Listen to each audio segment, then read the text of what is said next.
February 10 ಇಂದು ವಿಶ್ವಾದ್ಯಂತ ವಿಶ್ವ ದ್ವಿದಳ ಧಾನ್ಯ ದಿನವನ್ನು ಆಚರಿಸಲಾಗುತ್ತೆ. ಈ ದಿನದ ಸಂಪೂರ್ಣ ವಿವರವನ್ನ ತಿಳಿಯೋಣ ಬನ್ನಿ. ಇನ್ನು ಈ ವರ್ಷದ ಘೋಷವಾಕ್ಯ ವಿಶ್ವದ ದ್ವಿದಳ ಧಾನ್ಯಗಳು ನಮ್ರತೆಯಿಂದ ಶ್ರೇಷ್ಠತೆವರೆಗೆ.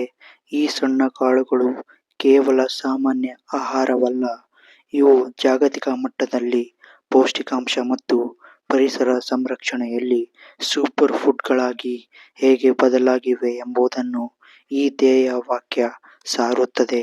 ಇನ್ನು ಇವುಗಳ ಇತಿಹಾಸವನ್ನ ನೋಡುವುದಾದರೆ 2016ರಲ್ಲಿ ವಿಶ್ವಸಂಸ್ಥೆಯು ಅಂತಾರಾಷ್ಟ್ರೀಯ ದ್ವಿದಳ ಧಾನ್ಯಗಳ ವರ್ಷ ಎಂದು ಆಚರಿಸಿತು.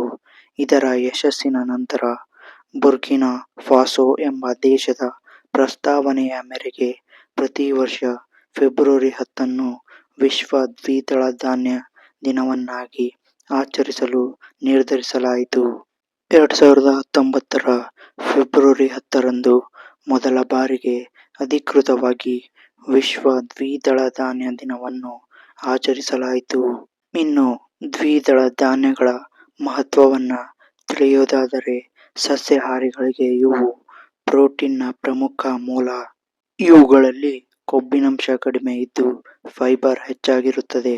ಮಧುಮೇಹ, ಅಧಿಕ ರಕ್ತದೊತ್ತಡ ಮತ್ತು ಹೃದಯ ಸಂಬಂಧಿ ಕಾಯಿಲೆಗಳು ತಡೆಗಟ್ಟಲು ಇವು ಸಹಕಾರಿ. ಕಬ್ಬಿಣ, ಸತು ಮತ್ತು ಫೋಲೇಟ್ಗಳಂತಹ ಅಗತ್ಯ ಪೋಷಕಾಂಶಗಳು ಇದರಲ್ಲಿವೆ.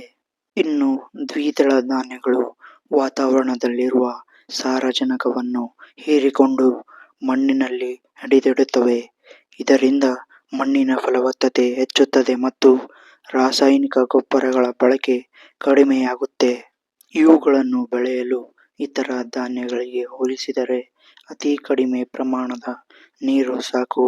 ಇನ್ನು ನಮ್ಮ ರಾಜ್ಯ ಕರ್ನಾಟಕದಲ್ಲಿ ಪ್ರಮುಖ ಧಾನ್ಯಗಳು ನೋಡುವುದಾದರೆ, ತೊಗರಿ ಕಲಬುರಗಿ ಭಾಗದಲ್ಲಿ ಅತಿ ಹೆಚ್ಚು ಬೆಳೆಯಲಾಗುತ್ತೆ ಹಾಗೂ ಕಲಬುರಗಿಯನ್ನು ತೊಗರಿ ನಾಡು ಎಂದು ಕರೆಯಲಾಗುತ್ತೆ.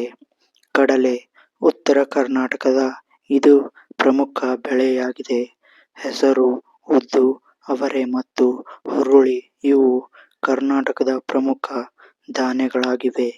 ದ್ವಿದಳ ಧಾನ್ಯಗಳು ಕೇವಲ ಊಟದ ಬಟ್ಟಲನ್ನು ತುಂಬಿಸುವುದು ಮಾತ್ರವಲ್ಲದೆ ಕೃಷಿಕರ ಬದುಕು ಮತ್ತು ಭೂಮಿಯ ಆರೋಗ್ಯವನ್ನು ಕಾಪಾಡುತ್ತವೆ. ಸೊ ವೀಕ್ಷಕರೇ, ದ್ವಿದಳ ಧಾನ್ಯವನ್ನು ನೀವು ದಿನಾಲೂ ಎಷ್ಟು ಸೇವಿಸುತ್ತೀರಿ ಎಂದು ಕಾಮೆಂಟ್ ಬಾಕ್ಸ್ ಮೂಲಕ ಕಾಮೆಂಟ್ ಮಾಡಿ ಹಾಗೂ ನಿಮ್ಮ ಪ್ರೋಟೀನ್ಗೆ ಎಷ್ಟು ಉಪಯುಕ್ತವಾಗಿವೆ ಎಂದು ಸಹ ತಿಳಿಸಿ. ಮತ್ತೊಂದು ವಿಡಿಯೋದಲ್ಲಿ ಸಿಗೋಣ. ಅಲ್ಲಿವರೆಗೂ ನಮಸ್ಕಾರ.